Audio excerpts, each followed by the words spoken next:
Welcome back to V-Roll. Today is Tuesday, which means we're looking at our Tuesday trends, our trending Tuesday, things going up in price. There is no shortage of this list of things going up in price. So we're going to be able to kind of blitz our way through this one and go really quick, just because it's pretty obvious and seeing where the market's at. It's been interesting to follow prismatic evolutions. Some of the cards have been coming down because we've exceeded that FOMO price, that crazy hype. We've got a little bit more information about the set, the pull rates, and what we should expect as far as additional drops. Product releases throughout the year we've known about, but I think people are finally coming to grips with reality rather than the whole FOMO approach to everything.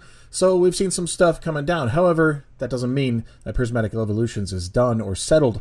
There's still a lot of ups and downs to be aware of and paying attention to, because there's quite a few that are going up, among other cards and many other things in the hobby today. So while we're here, real quick, while I have you, 5,000 subscribers is the goal. We're going for that goal to give away an ETB. Probably this one. The only Pokemon Center version ETB is Shrouded Fable. So I guess I'll let the winner decide once we reach 5,000 subscribers which one they want, either a Pokemon Center Shrouded Fable or a Brilliant Stars ETB out of my collection. Either way, it doesn't bother me.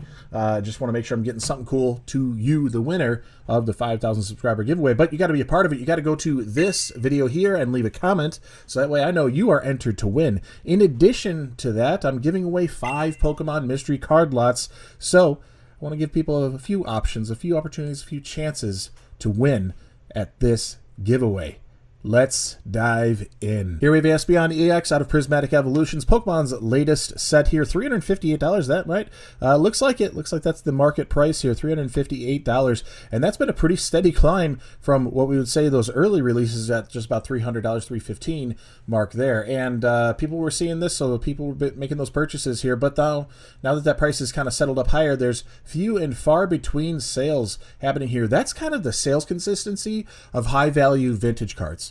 So what does that say about this set, really? What does that say? It says people are not settled on this price. People are not committed to these prices. At least from what you can tell from the limited data that's out there, people are not committed. We have the Glaceon EX, similar boat here. We're just over $300 at $304 right now. $301 is saying for market price. And it was the same kind of story at $250, $265-ish, somewhere in there. And then some sales started happening. Not huge numbers, but some. I mean, we're talking big dollar amounts on a platform that doesn't typically have a lot of ability of sharing a show.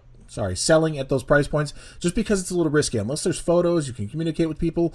It's kind of hard to be spending this kind of money a little bit blind and trusting the seller because you don't know what's going on. And we have this $300 price, and there's been consistent days in a row of no sales and then one sale, things like that. So not a lot happening, not a lot of movement on this. Now, eBay might be a better area to be looking at for consistent sales of these cards, because you have that added layer of a few different payment options. 1, 2, you have the seller interactions. You could bundle things from a seller and see if you can get a better deal, or some other throw-ins to be justifying these near $300 prices for something like a Flareon EX that we're showing here at $295. Again, same story. It started a little lower, almost $215, and now we're already up to $255, $256, somewhere in there on this Flareon EX. And with eBay, you do have a little bit more possibility. You have some images you can see. Not that you could trust it all the time, but chances are better. You can see with the seller ratings that you're doing okay with these price points to make something of it. I was going back and forth in where to acquire the Pokemon Center stamped version EV, because I do not want to open up my Pokemon Center ETB for Prismatic Evolutions. I'd rather get the EV on the secondary market, but you're going to be paying double MSRP of the ETB to be going that route. So the price on the ETB is really hanging on that Pokemon Center stamped card, and it's been an interesting journey seeing how bad these prices are out there. But we're focused on the ones that are a little bit more common that everybody's looking at here. Jolteon EX, Prismatic Evolutions, same story. And we're going to see this repeated throughout Prismatic Evolutions. Anything that's going up, this one's sitting at 243, although that top listing is showing a little bit hot. 283 might be our top, yes, because we have a few of the Japanese versions, but I'm just double checking this one. 243 with some shipping on there, $5 for English on the Jolteon with pictures. So there you go. I mean, this person's trying to take those extra layers, those extra steps of making it nice for you, making it possible, because they have no sales, no rating or anything like that. So maybe they're just trying to get it out there at a good price to to offload it and cash in on it, one, and two, they don't have a lot to lean on as far as background information of their different seller rating or anything in the way of sales history. So you do find some deals like that. If you want to call it a deal, I mean, if you're in the market, $250 on a Jolteon EX looks to be okay, given where we're at on that, especially since the price is going up technically. Eevee EX sitting at $212 right there on that listing, $230 for market price, and it looks like $215 is pretty reasonable here for that price point right now on the Eevee EX. The Latias EX out of Surging Sparks. We've seen some growth here, but I want to take a little bit more of a detailed look at this chart because it's not the highest point we've seen in the last 3 months. The last 3 months we've seen a 266 high point that peaked out a little bit there in early December, late November, early December, a time frame. And we moved along, it kind of came down, but it's been stair-stepping, and this is what I'm looking at here. We see this stair-step that's a 252 peak there, comes back down, it goes back up again, 252.77, comes back down, it goes back up, 252.03. It's this consistent stepping along that peak there that this card's not done. People have not spoken on where they need this to land price-wise as far as a market. Sales have been somewhat consistent in the amount of them, not erratic or anything like that. The listings are so much higher for things like Surging Sparks cards.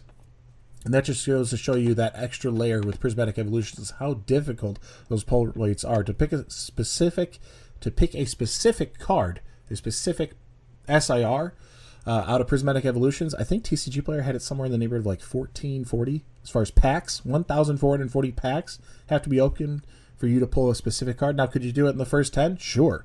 Magic can happen at any moment. But, if you're really chasing it, you should consistently have to open over 1,400 packs just to pull the one Umbreon or the one Jolteon or the one Glaceon you want to get if that's your chase.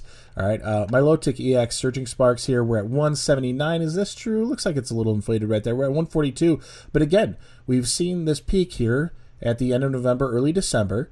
And then it had come down, but now we're going back up. So this might be the stair-stepping down, hard to say, or this could be trending back up to follow what we just saw with the Latias, because as we move away from this set, I don't know if people are going to be that interested in it for your sales, or people want to get it before everything gets crazy. There's a lot of misconceptions about the state of the hobby right now, and I'm not trying to add confusion, but it seems like, yes, we're in a boom, but just from watching other videos, seeing what the people are saying on Discord channels and things like that, it seems as though there is just a disgust right now. Maybe that's not the best appropriate word for it, but it seems to be that there's a lot of people just leaning back a little bit. Just hang on a second. Pokemon, you're really expensive on all the chase cards. Your pull rates are terrible. The allocations are awful.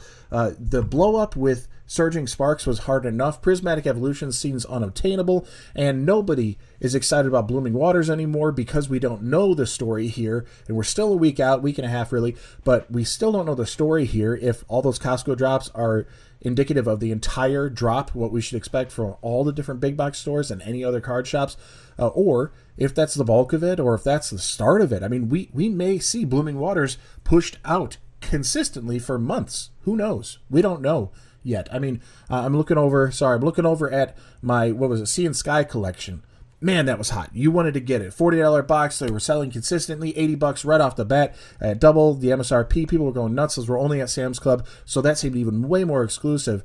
And then about a month later, boom, they hit again, and everybody could get them. And then for weeks on end, it was like, these are still sitting available online. You can purchase these. No big deal. Limit of 10. You can get them now. And that message was being rung over and over and over again for a few weeks.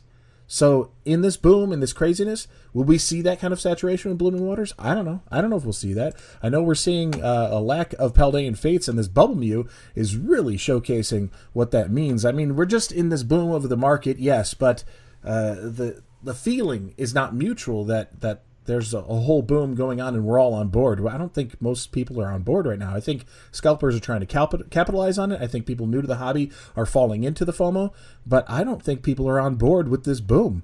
And we'll see. We'll see with Journey Together. That'll be very telling because it's somewhat of a mid-set from what I can tell. I mean, okay, it's fine. I like some of the artworks. I think the pull rates are going to be helpful. That might turn things around for the attitude of the hobby and where people are sitting right now. Looking at this bubble about to burst here on Mew, though, EX, it is popping all the way up at $350. My goodness, this is insane. The lowest listing right now in TCG Player is sitting at $473, $474 with shipping. Let's just call 475 because those are consistently listed thereafter. But that is wild. I like this artwork. This is not a $500 artwork though. It just isn't. I'm sorry. Great artwork, beautiful to the artist. Really creative, different, interesting, fun. But man, at this price, no. We are hitting a big mess of things, and this is not new. We've seen this before. With the 2020 and 2021 boom, we saw things explode to prices we thought were unbelievable, and sure enough, 2 years later, they were unbelievable, and everything came down. Not crashing, not dismantling the entire hobby, but we saw some wild vintage card sales happening in those earlier days of that boom, and then we've seen since then that has had massive loss there. The modern stuff, you know, for the most part was falling down. Some held on, like Evolving Skies, sure, but not everything. And then we're starting to see now, only just really, that Sword and Shield as an entire era is being lifted up and reaching some newer heights here across the board with those booster boxes and others. Greninja EX out of Twilight Masquerade. I am just all over the place today, folks. I'm sorry. It's just a lot of thoughts popping into my head about the hobby in general as I'm blitzing through the different price increases going across the board here. Well, again, with the stair stepping, when you look at it, I pulled it back to 6 months instead because you look at just recently, yes, this card has been actually going down quite a bit from 339 and now we're coming down to 326. But you pull back to this point of 6 months and now we have a 321 spike in October. We have a 326 spike in December. We have about a week ago, 2 weeks ago, 340 in January. It is on the stair step up where it's going to go up, it peaks, and then it comes back down because it's too hot for many people, and then it starts growing again, and then it peaks, and that's too much for a lot of people. So it's kind of reaching that point, which seems a little bit premature for a set like Twilight Masquerade, but this Greninja has been kind of an anomaly for a lot of modern cards, to be honest.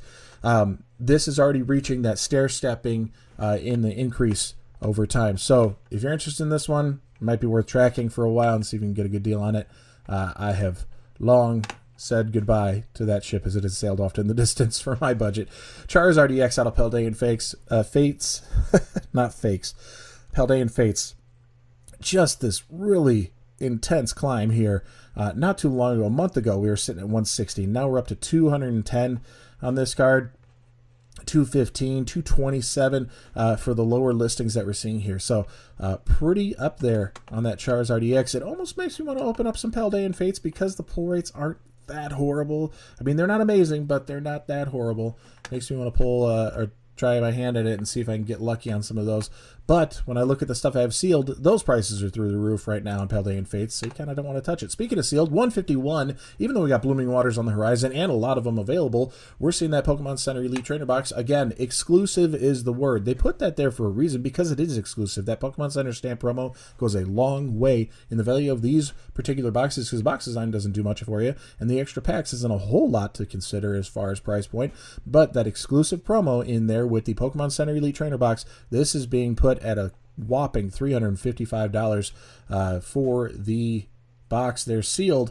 $368 is our lowest listing on TCG Player, and they're not making any more of these, folks, so that's a good one to have if you got it, and to hold on, I'd say, for the long term, because that would be a worthy investment piece. Another one, 151 Ultra Premium Collection here, got that Mew on the front, those great promos inside, which are sitting around $60 for the set of 3. Right now, $265 here, is that right? It looks like about right here. $277 market value, lowest listing, $265 plus shipping here, putting us at $280. So we actually have quite a bit on this one already, getting close to a $300 box there. The mini tin display, this one actually took some time because it seemed interesting that it was lagging behind, sitting around 190 for quite some time there, but now it's really come up and peaked over that 200, sitting about 210, 215, somewhere in there for the set of 10 mini tins. The regular ETB from 151 is at 175. This did peak out at 175 and then kind of came back down, and now we're climbing back into that. So I don't think this will slow down or anything. Sorry, I don't think this will come down over time. It may slow down, and a lot of these 151 products may slow down or just sit stagnant for a couple months with the blooming waters, depending on how much. I don't think that's actually going to play a role in lowering the singles price. I don't think it's going to play a role in lowering the other sealed price. I think what we'll see with the blooming waters is either those will come down on their own but not affect the rest of the set, or they will stay consistently at that 125, 130 range that we've been seeing on these scalper prices right now, and that's what the market is going to hold true to for a set of 12 packs and those promos inside, or not promos, but guaranteed artworks, and then the jumbo card. Charizard EX out of 151, making a new record on it here at 245, and that's pretty consistent. We do have a few lower listings here in the 225, 230 range, which are, you know, again, I'd go with pictures. If you're spending this kind of money, you want to be a little bit more careful. Blastoise, similar story, getting close to that $100 mark. Market says 87. Listing says, yeah, about 80 bucks. So, you know, climbing up, and it did overtake Venusaur again. I mean, those two have been kind of neck and neck, similar price here, $85. And again, we're at like 75, 80 bucks, yep, for some of these listings on the Venusaur EX. So those have been going somewhere. And one last one I want to look at here, Alakazam EX, just because I feel like it hasn't gotten the love it deserves. It's such a cool artwork. This one's great. It's probably one of my favorites out of the set because of its complexity and how much is going on, the light and everything. Just Alakazam in the moment, just practicing, playing. I don't know. It's really cool. We've been seeing some consistent peaks and then a little bit of a recovery, but we're going back up again. These cards will not hold down in any long-term fashion. So if you see a spike down, if you see a little bit of a drop, take that as a deal, as a possibility to go complete your 151 sets. That's going to do it for us today. Don't forget about the 5,000 subscriber giveaway. So be a part of the channel, like, comment, and subscribe. Also, in addition to the ETB that I'm giving away to one lucky winner, once we reach 5,000 subscribers, I'm also giving away 5 Pokemon mystery card lots. You got to be a part of the channel to play, though. So I appreciate any feedback that you have for me. Anybody who's disliking the videos, it's been happening a lot more lately, and maybe that's just more views, more people, that's fine. Anybody who's disliking, tell me why. Tell me why this is terrible, what you don't like, what's wrong with it, how can I, make it better. I don't have to win over everybody. However, if there's an opportunity for me to improve, if there's an opportunity for me to grow, I would love to take it. And if that eventually comes back around to you wanting to be a subscriber, then I think that's a huge win for me. And also, it's a win for you that your voice is worth something. I'm not going to please everybody, but I sure as heck am not afraid to learn and grow. So I'd love the opportunity if you do that. So if you're going to give me a thumbs down, hit it. And do me a favor and tell me why. I would love to know, even if it's just my stupid face. That would be fine. I could take it. My wife hates the mustache too, so it's okay. I post 7 days a week. With that, I'll see you tomorrow. Peace.